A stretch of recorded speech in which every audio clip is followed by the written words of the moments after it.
Hello, Jonathan. Welcome. Hiya. Thanks for joining us today. So I told them that you're based in the UK. Just for those who are outside of the UK, could you just let them know where you are in England? Okay, so I'm in a county called Somerset, which is towards kind of the southwest end of the UK. So as you go up from the southwest tip, you've got Cornwall right on the tip, then Devon, and Somerset and Dorset, the next two counties along. Great. So yeah, it's good to know about these places, of course. So we're going to be talking about your work in the last few months during the lockdown, teaching and performing online. You've had to adapt quickly to teaching online, as we were just talking before this. So how have you found that, using all the technology and getting students and the parents to change to working online? Yeah, sure. So it's been really interesting. And before this, I wasn't doing any online teachers. It was all face-to-face lessons. Yes. So it's quite a sudden change, really. But I think before we actually got to the lockdown, I did start to offer the online lessons in case some pupils were needed to self-isolate or families were. So a couple of pupils did take that up. So that kind of eased me into it. But it does take a while to find out which platform's the best, like with Skype, Zoom, and all these different setups.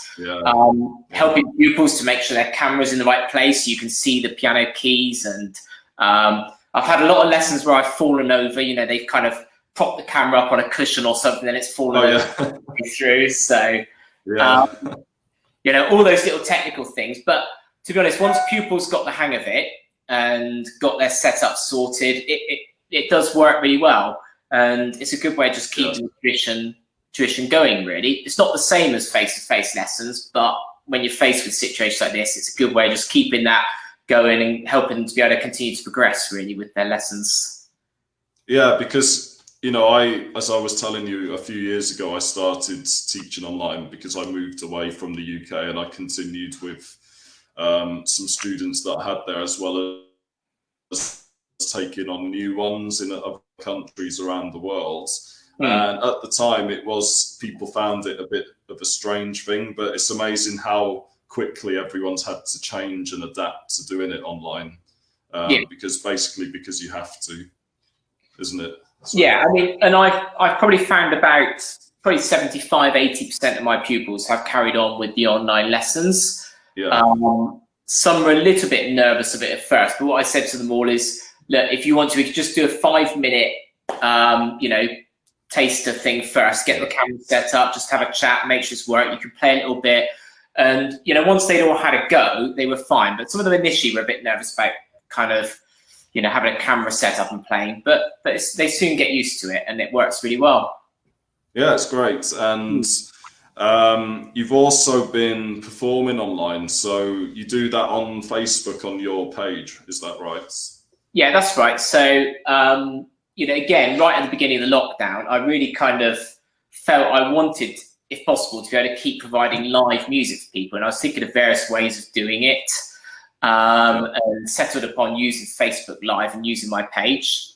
So we were doing concerts on Friday mornings, 11 o'clock, for about half an hour, just over, each Friday. And it's worked really well. We've had loads of requests from audience members, so it's been great to include those. And that's been really interesting, because there's been the typical things that the famous piano works that they're all going to ask for and you expect, like Beethoven and Furley's, things like that.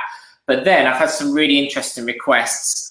Somebody asked for a piece by Poulenc that I'd never played before, and I really enjoyed getting to learn some new pieces as well. So actually, that's been really interesting. And those have worked really well. It's just been a great way of engaging with the audience. And obviously with Facebook, people can interact because they can write the comments as well, and then you can respond to those and that. So, you know, it's really interesting. Yeah, so talking about that as well, anyone who's watching right now, if you want to ask Jonathan a question about his teaching or performing, just comment below, and we can bring your question up on the screen during this broadcast as well. So it's great. You talked about you had to learn some new pieces that were requested. And I found that interesting because usually when we do the live recitals in different places, we usually have a set program for the season. Yeah. So like you've had to, like myself as well, you've had to change your approach to how you program what you're going to perform, because often you're getting the same people watching you online, of course, aren't you? Yeah, so I mean, I've had to, come up with a new program every week. I found for the 30-minute concert I've been doing, generally kind of shorter pieces seem to work better. Yes. And looking ahead, I'm looking at doing some more online concerts, which should be slightly longer and have some more major works. I'm doing one tomorrow night at 6 o'clock. And that's going to have the complete Beethoven Moonlight Sonata in it, as well as other things. That'll be about a 45-minute concert, that one. So it'll be a little bit longer. But yeah, so it's been, I don't know how many pieces I've played over the concerts, but it's quite a lot. And it's been great to just, it's been great because it's made me familiar with so much more piano repertoire, really. There's so many new pieces that I've been able to learn, which has been, I mean, I think I do a lot of accompanying work anyway, and the nature of that is you're often, playing lots of different pieces and sometimes fairly short notice. So that's kind of sort of prepared for it a bit, I guess, in a way as well. Yeah, that's good. And then you'll find you have a lot of nice encore pieces as well. I mean, go back to playing live. Yeah, definitely. I mean, because a lot of these have been shorter pieces that are just, perfectly encore pieces. They'd be fantastic for that. Yeah, definitely. That's great. And we've got a comment here. I'll just bring them up for a moment. We've got Anne Trerise, or Trerise, hope I said that right. They said, good evening, Daniel and Jonathan. So good evening. Evening, Anne. I guess that's someone that knows you. Yeah, yes. Anne's a friend of ours, and she's listened to the concerts every Friday, so that's been great. And we also before this, we still do, but we organised some concerts locally, and Anne has helped a lot with those as well. Yeah. So that's been really good, and we're looking forward to at some point being able to get those underway again, but it'll be a little while ahead, I think. Oh, that's great. And I saw on your homepage as well, you work with choirs as a director, and I guess you accompany choirs as well. Yeah. So we run in our local town, Crewcombe, we run a community choir, which has got probably about 70 singers in it, which is really fun. Oh, wow. They sing 3 parts. The men all sing a baritone line, then the ladies split. We do lots of popular music, some classical stuff, but folk tunes, all sorts. But it's just a lot of fun. I mean, they really enjoy singing together, and I know they're all missing it at the moment. I'm keeping in touch with them a bit by email and things, and I know they're all missing it, but hopefully it won't be too long before that can, get back up again. It's a shame because before I moved to Brazil, I worked as an accompanist for the Billericay Choral Society in Essex. Yeah. Because I was basically in Greater London, very close to Essex, so I worked for them as well. And it's a very nice thing to do each week, I found. Yeah. It's a great way of socialising as well, isn't it? But there's just something about singing together, isn't there? That's just fantastic. And, yes. But unfortunately, in all our latest easing of the lockdown, the government said that singing is high risk, apparently, for spreading the virus. So I think, unfortunately, singing is likely to be quite a long way down the line before that can resume, which is a shame. Yeah, it's a big shame, really. Yeah, but there we go. Great. Yeah, so we were talking just before we went live about your teaching, and I know what you'll probably answer already, but when the lockdown is completely finished and people are allowed to go everywhere again, will you continue teaching online or do a mix of face-to-face and online? I would go back to face-to-face. Online's great, but I do find it's just not quite the same as having them there in the room, and so I would definitely go back to face-to-face when I'm able to do so. I think what has come about through all this, though, is that online can work kind of maybe as a temporary thing or something. So if a pupil moves away and they taken a while to find a teacher there or whatever, and they want a few lessons with me until they find a teacher, it's an option. You know, or you know, say a pupil's got a bug and they don't want to come for a lesson, but they still want to do something, they can have an online lesson and not risk spreading it. And also, you know, I think for some of the more advanced pupils, they've sent me recordings of pieces, which I've then been able to kind of comment on that. And I think that's something that, you know, people can do if they want feedback on a piece that they've been working on.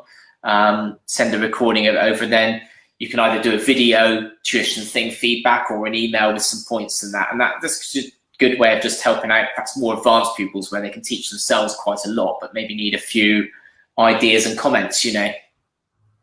Yeah, that's great. And I saw as well you do Zoom workshops regularly as well. So could you tell us a bit about those? Yeah, so so I mentioned about the concert series that we organise. Now, there's a church in Cruco in our local town. There's a grand piano there, which is our piano, but lives at the church. So we use it for the choir.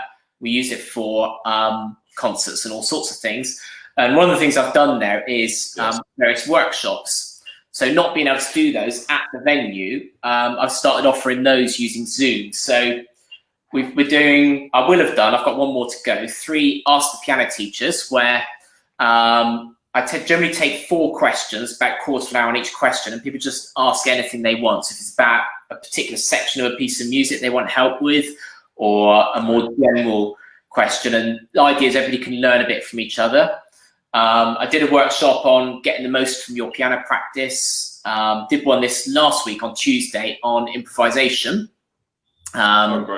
which is really good. And then I'm doing another Ask the Piano Teacher. I'm doing one on the Mozart Sonata in C, K545. We're going to work through that one in session together.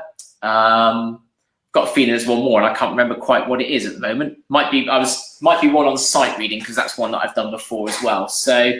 Right.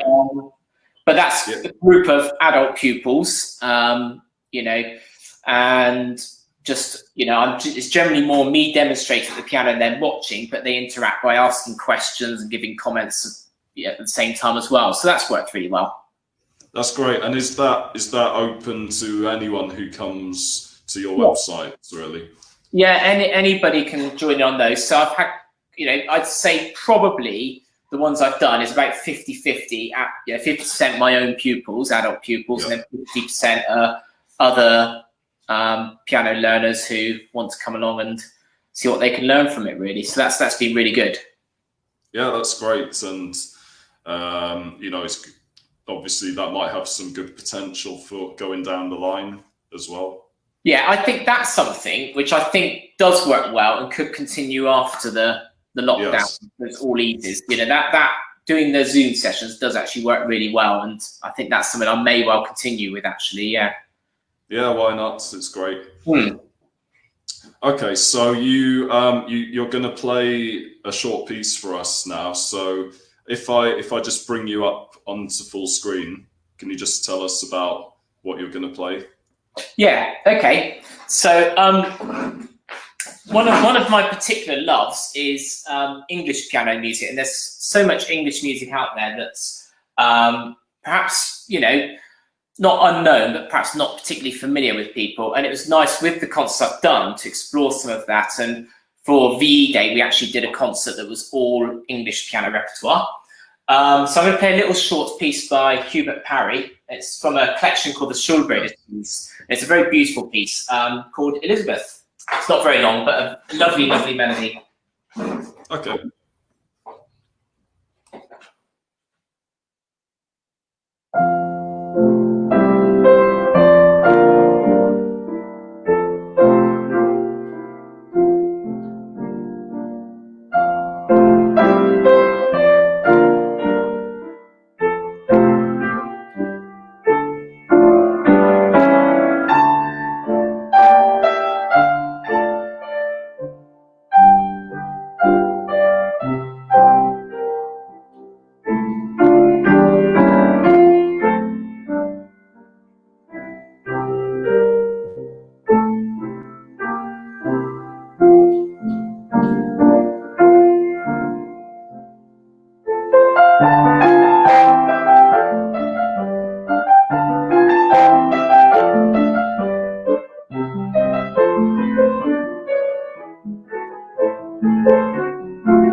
Thank you. That was very lovely. I haven't heard that piece before, so that was new for me as well. Right, so it's a great set of pieces, that the Schulberger tunes, and they're not, you hardly ever hear them, but they're a great set, and there's some really fun pieces in there. There's number 4 in the set, Bogies and Sprites. That's a lot of fun. But Okay. yeah, there's a lot of fantastic English music out there, which I enjoy exploring. So that's been great. Great. So for people who would like to see your Facebook Live performance tomorrow, what is the name of your Facebook page where they can find that? Yeah, so just go to Facebook, and the page is Jonathan Delbridge Music. Okay, cool. I'll put that in the comments for them as well. Yeah, and that will be that's at 6 o'clock tomorrow. So, and as I said, it's about 40 minutes. We've got the Moonlight Sonata. There's also Liszt's lovely Consolation in D flat. A stunning piece which I've discovered very recently by York Bowen, another English piece, a romance in G flat. I heard it first on Radio 3 being played by Stephen Huff, and it is just fantastic. I've got to learn that. We've got a Chopin waltz in there as well, and some Mendelssohn, and yeah, so it should be a really nice program. Yeah, I know what you mean about discovering pieces, because I've found loads on YouTube, and I think I've got like a file on my laptop full of PDFs ready to start working through. Yeah, I can as well. And I think it's nice, well, because you can. It's very easy to go out and listen to performances of Mozart, Beethoven, Chopin, and it's wonderful stuff. Yes. And there's no performances online, but it's nice when you kind of discover a piece or a composer that perhaps isn't played as often. And I quite like to do programs where we have some famous works that everybody will know, but then we mix in some less well-known with it and just introduce some new music to people at the same time. Yeah, I do the similar thing, and I like to mix more popular styles as well. So I play some Brazilian music as well, like Tom Jobim songs, and then play a Beethoven sonata or Rachmaninoff piece as well. So I think that works really well. So we got some more people. Jane Roberts, my mum there, says good evening. Melanie Falvey as well. So welcome here, everybody. So I was going to ask you as well, do you have any particular composers that you like playing the most, like your favorites? It's difficult to say, really, because I wouldn't say I've got a particular favourites. I adore playing Mozart. I just love playing his piano sonatas. And in the last online concert I did the Fantasia in C minor, which is just fantastic work. I did, for my FRSM diploma, I did Liszt's B minor sonata, which has always been a real favourite. It's a fantastic piece. I played it earlier this year in a concert, having not done it for a little while. But again, fantastic piece that I really enjoyed playing.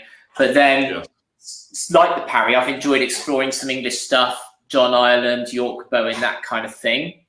A composer I've recently discovered, actually, which I'm hoping to put in a concert program in July, is someone called George Pinto. And he was an English composer. He only lived till he was 20. So, but he composed 3 piano sonatas. He was compared in his lifetime to Mozart. I think he died in 1820, if I've got the dates right. But he was described as the English Mozart in his lifetime. And he wrote 3 piano sonatas, and they're incredible. And, you think when you're kind of 16, 17, you're writing your first piano sonata, you choose kind of C major, G major, but he chooses E flat minor for his first piano sonata. And it's just there. So it's, I've enjoyed getting to know a lot of his stuff as well. So but I do play more popular styles as well. So I do a little bit of jazz and things as well. So in the online concerts, we had quite a lot of Gershwin in there along the way, and when we did the VE Day, we did some popular songs from the Second World War tied in with English music from the period as well. So I did see actually you played the solo version of Rhapsody in Blue without orchestra, obviously, just the solo piano that does everything. Yeah, I think, I'm not sure. I think he originally wrote it in that version. I'm not sure, but it works. It does work well as a solo piano piece. And yeah, we did it. One occasion I did it anyway was actually in a house as a kind of fundraising concert. So I mean, there was no room for an orchestra, let alone the size orchestra you need for that.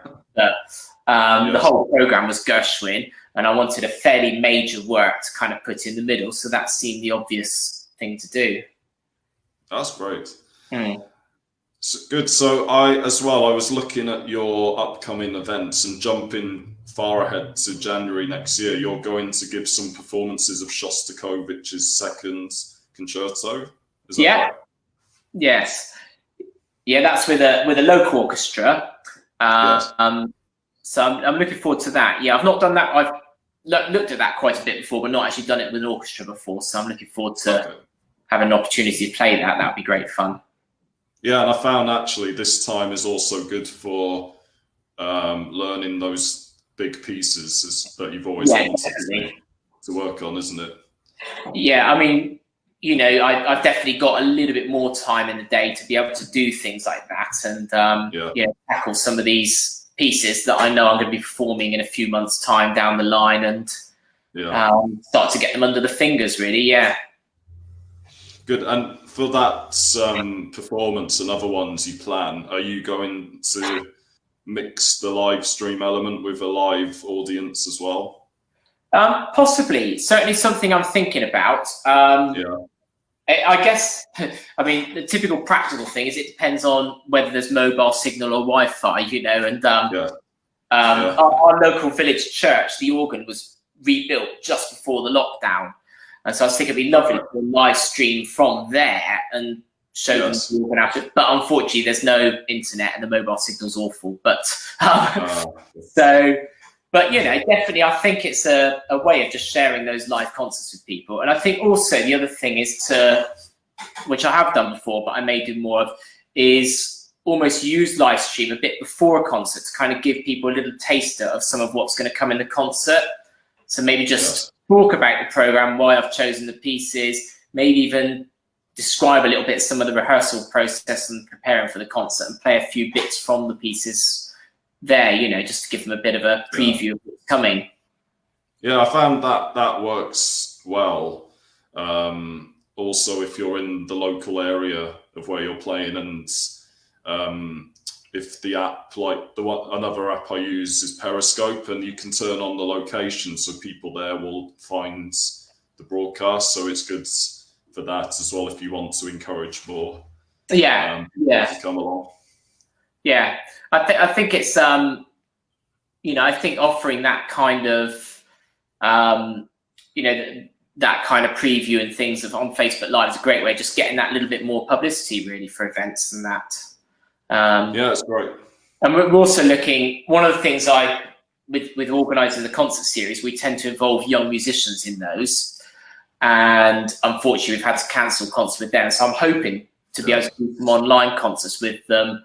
And what we've done with those is some of the ticket money has gone to the young musicians to help them with their music studies. So I'm hoping we can do some online concerts with them, and perhaps have a facility where people can give a donation if they want to support the young musicians. Because there's a lot of expense with going to music college and buying instruments, buying sheets, music and everything. It's, you know, there's a lot of costs with all that, and it's good to just support them, you know, in that.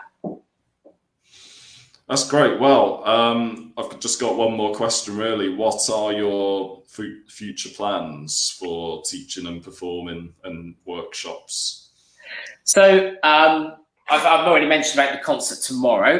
The online teaching will carry on as it's been going. And we've got our school summer holidays coming up, but a lot of my pupils will probably keep going. There's quite a few future Zoom workshops coming up. So people can go on the website and they're listed on the events page there. Got one on the Mozart Sonata and various things. I'm also, on the 17th of July, I'm going to be doing another Facebook Live concert. That's going to be 11 o'clock in the morning. And that's actually the same day that we've got the first night of the proms over here. So I'm going to link it in with that, with a sort of English themed concert. I'm hoping if the restrictions ease enough, we're able to do so, to involve singer Louise Innes in that concert as well. If not, that'll be a future one. And yeah, I mean, if people keep checking the website, I'll keep any future online concerts will come up on the website, so they'll be able to see what's coming up, and hopefully at some point we can start doing real concerts again. But you know, it may well be, because the first few concerts, probably everybody's going to have to be socially distanced, so audience numbers are going to be lower.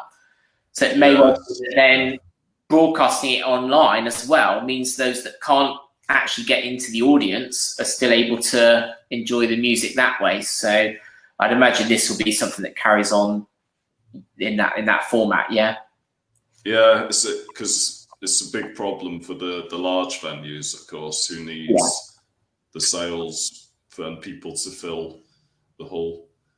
Yeah, I was listening to an interview on the radio talking about the big West End theatres in London, and they were saying they need at least 80% capacity just to break even on a show. Wow. And you can't socially distance and fill your theatre to at least 80%. So, you know, this person was saying realistically, West End shows he doesn't think will start till at least January. Yeah, it's a shame. But if they can find a way of making some supplementary income by broadcasting online, maybe that's a way of getting things going again. So yeah, well, we've got Libby Craig here watching from California in the comments, so welcome.